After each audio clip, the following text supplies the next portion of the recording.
Yo, what's up kakamay? So, panibagong vlog na naman tayo ngayon at nagpaiwan ako dito sa bahay. Gawa ng nag-upload ako. Kasi yung pupuntahan namin na lugar is wala internet doon, wala sigurong signal or mahina at hindi ako makapag-upload. So, nagpaiwan na muna ako. Sabi ko kay Mrs. kailangan ko mag-upload ng dalawa. At least kasi kailangan ko mag-upload mga kamay. Gawa ng di ba? Isa't kalahating araw tayo nagpahinga simula nung nakapasok tayo sa sa Team Tulay sa Magic 9. Sobrang thank you sa lahat ng sumuporta at tumulong po sa atin kasi yan kumbaga history na po yun sa akin na first time ko po makapasok sa ganitong pating palak ba na merong binibit na na requirements at nakasama tayo sa elitista sina Kanuto tsaka sina Kuya Dang tsaka si Kuya Noli at sina paring Gautoy. So first time ever sa pagsali natin sa challenge. So anyways mga kamay, 10 days na lang to go. Ang hinahabol na lang po namin is makagrade kami ng $2,000. Sabi ko nga, hindi ko alam kung paano natin magagawa yun. Ang kaya ko lang magagawa is mag-vlog. Yun ang kaya kong makontrol mga kamay. Pero when it comes sa views, sa revenue, ang audience po ang bahala dyan kung makakatawid kami sa $2,000. Kaya advance thank you na po ulit sa mga panood at susuporta sa atin. So sa anumang kapamaranan. So ngayon, Team Tulay at 'di ba originally nasa kami 28. So as time goes by, merong naliligwak, merong nakikick out, tapos yung pinakalitis mga may yung 15. 'Di ba 24 kami natira, tapos naligwak po nung November 17 yung 15 at siyam na lang po natira, kasama po ako doon, tapos parang meal. So sisilipin natin yung naligwak na ilan ba? 9 minus 28. 28 kami total eh. So 19. Sisilipin natin ng kanilang channel mga kamay after nila ma-kick out kung still active pa po sila until now. Kung consistently, baga hindi na sila kasali sa challenge, sisilipin natin yung channel nila kung nag-upload pa ba sila. At ito naman mga kamay, kami lahat mga kamay, tumaas ang subscribers count namin ng bagya. So dito tayo mga kamay sa tsaka mayroon daw akong babanggitin kasi nabanggit ni Japper kagabi sa live stream na kung pwede ko daw i-react yung kung magkano kinikita 100,000 ba. So nagdedepende yun sa RPM. So isasample ko sa inyo yung kay Kanuto na lang para at least may ideya po yung mga content creators o mga viewers regarding sa kitaan lalo na pagdating sa bare months. So anyways, dito muna tayo mga kamay sa 19 na kasali sa Team Tulay na na-kick out na po. So random na ito, hindi na shuffle na to, hindi na magkakasunod-sunod. So unahin natin si Maring Jenny Africa, ang kumari kong TikTokeries. So meron siyang 28 na upload. So ano pa lang ngayon mga kamay, 20. Ibig sabihin active si Maring Jenny. At yung pinaka-latest upload niya is 12 hours ago. So ibig sabihin, from time to time talaga nag-upload si Maring Jenny. Next mga kamay, si Alcaraz TV sa Team Burias. Meron siyang 12 na upload. So medyo laylo to si Alcaraz kasi nakapokus talaga siya mga kamay sa short video lalo sa Facebook. Pero meron siyang latest na vlog naka-premiere ngayon lang mismo, 11/20, November 20. Next mga kamay, si Boss Ninong TV sa Team Burias din. At siya pong isa sa unang naligwak. Isa lang kasing in-upload niya 2 weeks ago. Tapos hindi na po siya nag-upload after that. So kumbaga laylo talaga si Boss Ninong at ibang pinagkakabala ni Boss Ninong. Siguro ko sa Facebook tsaka siyempre sa alam ko meron niyang business eh.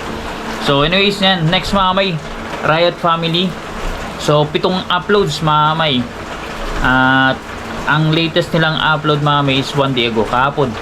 Okay, pero 7 lang upload eh. Na ngayon, 20 na. Kung active siya, dapat at least 20 vlogs minimum. Ayan po, pag active. Kaso lang 7. Gawa nung na, 'di ba na nagkaroon sa kanila ng ng problema, nagkaroon ng unos, ng bagyo, nawalan signal, wala lahat. Pero nakikot po sila gawa nung hindi po sila nakapagpasa. So next mga kamay, si Kabunita Official, si Nanay Kabunita. Yan, nanay po ito ni Kaoya at ni Japs Kunishita. So meron siyang 48 uploads so vlog. So ibig sabihin mga kamay, talagang super active si Nanay Kabunita, lalo na ng challenge mga kamay. At meron siyang upload yung pinaka-latest mga kamay 13 hours ago. So ibig sabihin goods na goods ang ang pag-upload ni Nanay Kabunita after niya ma-kick out. Next mga kamay, si Boy Dapa. Kilala si Boy Dapa, si Sniper Dudes TV mga kamay. Meron siyang 48 uploads mga kamay. At the same time, ang pinaka-latest niya na upload or vlogs is 15 hours ago. So ibig sabihin, after na maligwak matanggal ng Sniper, tuloy-tuloy pa rin siya sa pag-upload. So yun ang maganda. Next, ito si paring Jomar Badillo. Meron siyang 18. So kung susumahin, halos daily vlog, pero naglaylo na po si si paring Jomar. At di ba nagsabi siya kay nag-abis siya kay Japper na magko-concede na siya kasi nga hindi niya nakita ng sarili na merong sumusuport sa kanya. So anyways, okay lang yon. At yung pinaka latest vlog niya is 8 days ago. Talaga naglaylo na si paring Jomar. At next mga kamay, ito si Manoy Weirdo Official. Ang lakas ng ulan mga kamay, oh. Lakasan ko na ng boses. Weirdo Official, 48 na vlogs din mga kamay. Sobrang sipag niya ni Manoy Weirdo. At yung pinaka-latest upload niya is 3 hours ago. So ngayon lang po yun mga kamay. Grabe, 48. Hindi ko yata kaya yun. Alos ngayon day 22 vlogs. Alos pa 3 vlogs sila. Next mga kamay, si Makinistang Pobre mga kamay, si paring Maki. Meron siyang 17. So halos daily vlog si paring Maki, pero naglaylo na po siya sa pag-upload nung nasa nasa challenge pa.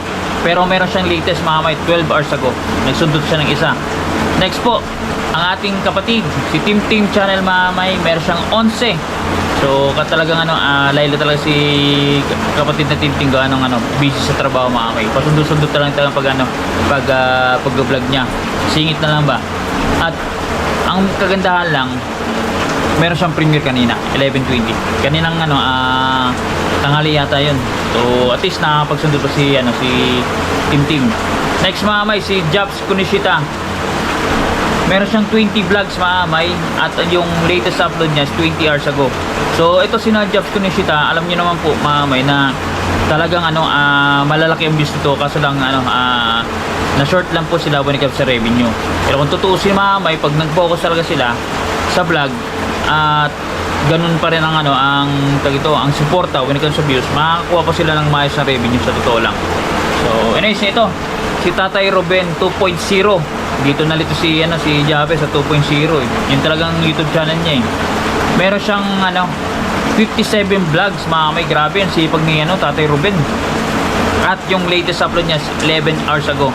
Ibig sabihin, nagtuloy-tuloy si Tatay Ruben after niya ma-kick out. Next po mga kamay sa ating listahan, si Shane Balboa Vlog. Si Ate Shane, meron siyang 31 vlogs. So masipag din si Ate Shane. Pero ang pinaka-latest upload niya po mga kamay is 3 days ago. Medyo naglaylo si Ate Shane after niya ma-kick out mga kamay. So nung nasa challenge siya, active na active mga kamay. Halos 2 vlogs a day. Next po, ito si Boss Tattoo. Meron siyang 30 na uploads mga kamay na vlog. Pero ang pinaka-latest upload niya is 4 days ago. Medyo naglaylo din si Boss Tattoo after niya ma-kick out mga kamay. Pero nung nasa loob ng kick out ng challenge, napapadalas ang pag-upload.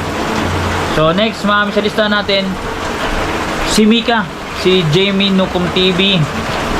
Meron siyang 14 uploads. So kumbaga hindi siya kahit na nasa challenge medyo hindi siya active, pero nakataliso sila ng maayos na views doon mga kamay. At pumasok sila sa views, kaso lang na short si Namika when it comes sa revenue may. At yung pinaka-latest upload niya is 6 days ago. So ibig sabihin halos 1 week walang upload na si Mika. At sana magtuloy-tuloy siya sa pag-vlog kasi pag makita nyo mga kamay, pag may views naman talaga, may revenue yan mga kamay. May kakibat yan. Kahit sabihin natin na mabababang RPM, may kita yan sigurado. Basta lang, tuloy-tuloy lang sa pag-vlog. So next mga kamay sa ating listahan, ang aking kumpare, si paring Ice Tubig TV. 17 uploads. So medyo pa-active pa lang si paring Ice sa pag-vlog. Ang pinaka-latest niya is 23 hours ago. Kaya si paring Ice mga kamay, hindi ka man nakapasok sa ano sa round, eh sana magtuloy-tuloy ka sa pag-vlog sa YouTube. Syempre sa Facebook na rin. Kumbaga, malay mo monetize ka doon, 'di ba? Pumaldo ka.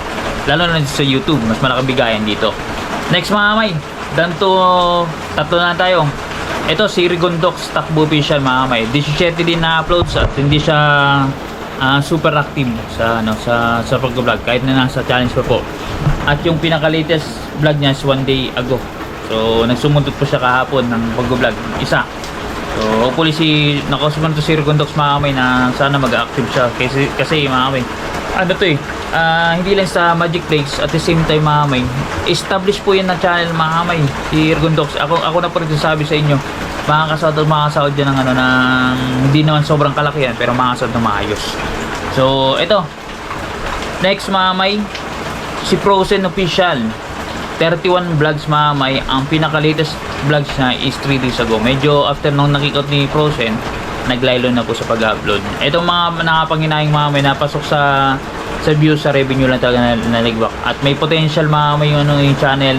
Sabi ko nga sa inyo, pag sa vlog, meron kaming views, talagang may potential kayo magkaroon ng earnings. Kasi doon po nagbe-base, doon po nagbabayad ang YouTube sa views po sa ating mga vlogs. Ito ang pinakalas mga kamay, yung Hansek Official. Alam niyo naman po na napakalaking views po ang nakuha nito, kaso lang naligwak po when it comes sa revenue. Naka 30 vlogs po bago sila na-kick out. At yung pinaka latest vlog po nila is 4 days ago. So after nila ma-kick out mga kamay, nag-live na po sila. So sana itong nabanggit ko lahat ng mga naglaylo, sana kayo magtuloy-tuloy. Kasi sayang, lalo na yung malalakas, Hansek, tuloy kayo, sayang ang chance, lalo na bare months. At the same time, mang-establish naman kayo na channel na, lalo sa mga establish mga kamay na channel, tuloy nyo lang yung pag-vlog kasi sayang, may earnings talaga. Wag nyong pakawalan ng ang chance sa pagkakataon. Kahit na wala na kayo sa challenge o hindi kayo kasali sa challenge, tuloy nyo lang yung pag-vlog. Hindi man siya pang malaki na revenue, malay yung makatalisod kayo na mag-viral isang vlog nyo 100,000, sigurado yun, paldo kayo. So, since nabanggit ko nga may na 100,000 at papaldo, nabanggit ni Japper kahapon mamay, kagabi sa live niya na baka daw gawin ko ng reaction video kung magkano yung kitaan sa pare 100,000, 200,000. Nagdedepende po yan mamay sa RPM na ibibigay ng YT sa content creator. So, isa sa mga natin, i-example natin yung kay Kanuto. Ito po ay during bare months po mamaya, bare months. So medyo malaki ang ang bigayan dito, most likely dun sa mga established sa amin hindi ganoon mamay. Nag-i-stay lang kami sa mababa pa rin, hindi pa kami kasi recognized as established na nababotohan talaga ng commercial.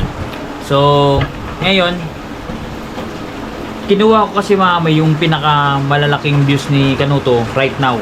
Meron siyang 30,000 views, 20,000 views, tas 22,000.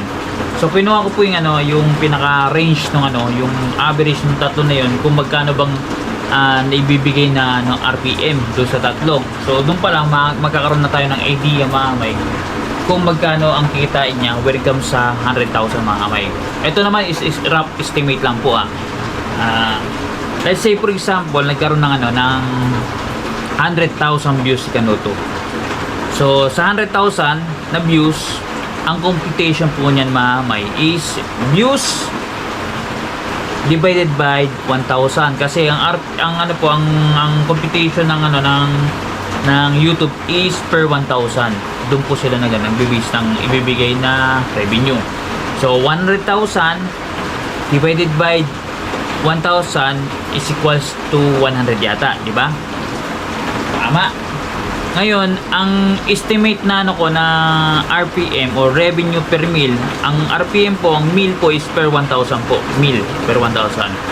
Revenue per meal. Yun pong binibigay na bayad ng YT sa mga content creators. So, ang RPM na average na nakita ko, ang estimation natin kay Kanuto, right now, per months is nasa 3.37. So, ibig sabihin mamay, sa 100,000 na views ni Kanuto, pwede siyang kumita ng around $337. So, ganun po siya may kalupit during bare months. Pero, pag once na dumating po in January, February, March, April, May, June, July, tingin ko, mangangalahati. Siguro kung yung 337 na revenue ni Kanuto, baka mag-range lang yan ng $80 to $150. Parang ganun lang. So, para just to be clear sa lahat. At sa mga nagtatanong mamaya, siguro na hindi naman nagtatanong. Kumbaga, yung walang believe ba kay Kanuto at nagsasabi na uy, asa lang yan sa sa palipad, asa lang yan sa ganyan. Alam niyo po ba mamay na as of kagabi pala, kasi hindi pa ako nakapagbilang ngayon si Kanuto, ang upload niya is close to 70 uploads. Day 20 pa lang. Hindi pa po yan nagagawa ni Kanuto siguro sa entire niya na pag-vlog. Kahit na nakasali siya sa Magic Flix dati, hindi pa po siya nagganong ka-active sa pag-upload ng ganyan. 70. Day 20 pa lang po ngayon. So, ibig sabihin, ito na po ang pinakamasipag ni Kanuto na napasali sa challenge kasi syempre nandyan si Kuya Noli. Okay. At malapit-lapit na po siya makahabol kay Kuya Noli when it comes sa views kasi nag-start po yun ng 50,000 mamay, nangalahati naging 25, kagabi naging 18,000. So ibig sabihin, nabanggit ko na rin nung previous ko na vlog na parang baka magalinhinan sila magpalitan. Naghahabol si Kuya Noli sa revenue, naghahabol si Kanuto sa views para sa top 1. Ngayon baka magkabaliktad mamay, maging top 1 sa revenue si Kuya Noli, maging top 1 si Kanuto when it comes sa views mamay. Pwedeng mangyari, or pwedeng si Kanuto ang mag top 1 on both ends kasi malaking revenue na nakukuha ni Kanuto everyday mamay. Nag-average po siya ng almost $300 per day po mamay. So sa vlog mamay, ang tansya ko, ang daily average rate ni Kanuto sa vlog mamay. Vlog lang po, walang pakulay yan, walang palipad Tatansyahin na natin mamay para mabigyan po kayo ng ng idea mamay na hindi biro ang ginagawa na effort ni Kanuto when it comes sa dito sa challenge sa Team Tulay mamay. Kung gaano siya ka-aggressive, kasipag mamay, ka-determined when it comes sa pag-vlog mamay. Hindi po matatawaran. So, mamay, 20 days? So, nagre-range po siya mamay ng 100 plus per day. Biruin nyo 100 plus, tanongin nyo po si Japper. 100 plus per day mamay. $100 per day. Plus pa yun. So, kung sa 50 na palitan, 5,000 per day mamay. So, ibig sabihin, pag during bare months, pag highly active si Kanuto, ganyan na talagang durug-durug siya sa sipag, sa puyat mamay, sa pag-effort, pwede siyang kumita ng 6 digit sa vlog lang po, pure vlogs po mamay. Walang pakulay, walang palipad mamay. So ganun po ang katindi si Kanuto dito sa challenge mamay. Kaya niya mag 6 digit at hindi po siya palaasa sa pakulay. Hindi niya po inaasahan. Talaga nagano siya sa pure vlogs kasi hindi naman niya ini-expect mamay kung sinong magbibigay sa kanya ng pakulay mamay, kung sino susupport sa kanya sa pakulay. Basta ang pinokos niya sa vlogs at nakita po natin yung pagkakaroon ng balance. Malakas siya sa pakulay, malakas din siya sa vlog kumita. So ganun po. At itong pinaka catchy part dito sa vlog mamay, nalalapit na po na ma-break yung record ni Kangiti.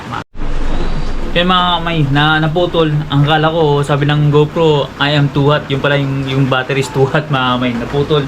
So yun mga may, like I said mga may, kung magtuloy-tuloy yung magandang daily rate na revenue ni Kanuto mga may, pati si Kuya Noli, 100% mga may mabibreak yung record na hawak-hawak ni Kangiti sa Sword History. So mapapalitan na po siya kasi as of now sa day 20, ang magiging update mamaya ni Japper is 18 pa lang, day 18. So ngayon is medyo may idea na lang ako mamay regarding sa revenue ni ni Kanuto, at talagang sureball na po ako mamay na matitibag ng matitibag na yung ang record ni Kangiti. The least na pwedeng maging revenue ni Kanuto mahamay, sa totoo lang mahamay, the least revenue. So computing ko lang po, day 18, so meron pang 12 days times 12 days. Magkano ba?